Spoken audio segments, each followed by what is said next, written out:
Untuk memenuhi kebutuhan darah di Kabupaten Muara Enim, Kejaksaan Negeri Muara Enim melakukan bakti donor darah.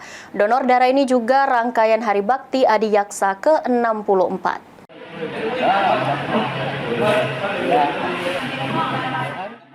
Rangkaian Hari Bakti Adiyaksa ke-64, jajaran Kejaksaan Negeri Muara Enim melakukan donor darah bertempat di kantor Kejari Muara Enim. Kepala Kejaksaan Negeri Muara Enim, Rudi Iskandar, mengatakan kegiatan ini dilakukan atas kerjasama dengan pemerintah daerah guna memenuhi akan kebutuhan persediaan darah khususnya di wilayah Muara Enim.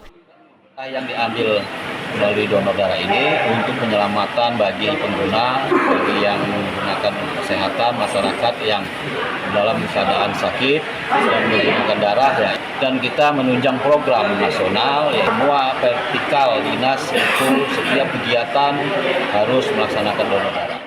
Dalam peringatan Hari Bakti Adiyaksa, Kejari Muara Enim juga mempererat hubungan dengan Forkawa sebagai insan pers guna membangun dan sebagai kontrol sosial, khususnya di Muara Enim.